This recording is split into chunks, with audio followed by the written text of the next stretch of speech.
আমি ডক্টর অনুপম সরকার বলছি। First stage of medicine, homeopathy এবং বায়োকেমিকের চিকিৎসার দ্বারা রোগ নিরাময়ের যে ভিডিও আমি করছি, আজ তার 11th ভিডিও, 11 নম্বর ভিডিও। আজকে আমার আলোচ্য বিষয় হচ্ছে কোমরের ব্যথা বা কোমরের বাত, যাকে ইংরেজিতে লাম্বাগো বলা হয়। এইটাতে কি হয় কোনো চোট লাগার পরে ব্যথা হতে পারে, বা বাতের ব্যথার কারণে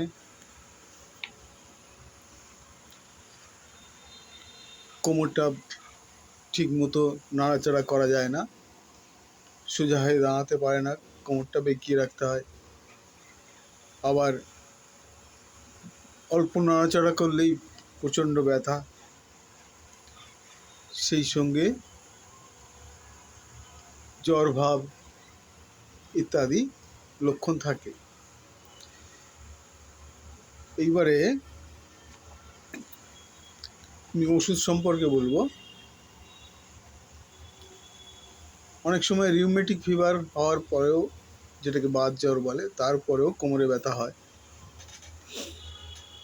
আচ্ছা, ওষুধ হচ্ছে, প্রথমে বলবো কলোসিন্থ 200, এটা দিনে 2 বার, এবং অ্যাক্টিয়া রেসিমোসা বা সিমিসিফিউগা, একই নাম, 30, দুপুরে ও রাতে, দিনে 2 বার। আর যদি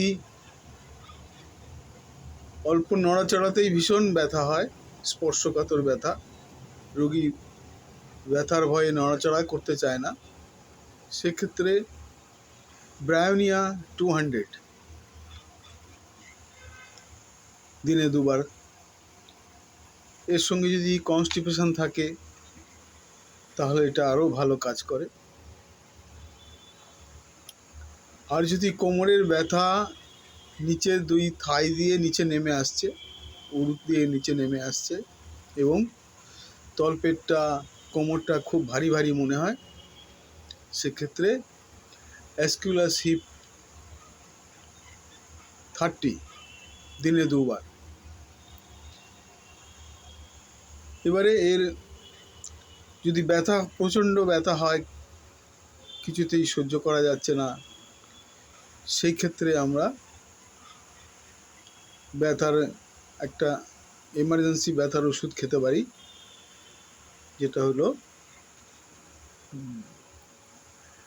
রেডিয়াম 30। যখন দরকার, বেশি ব্যথা হলে 1 ঘন্টা পর পর 1-2 বার খেলেই সঙ্গে সঙ্গে ব্যথাটা কমে যাবে।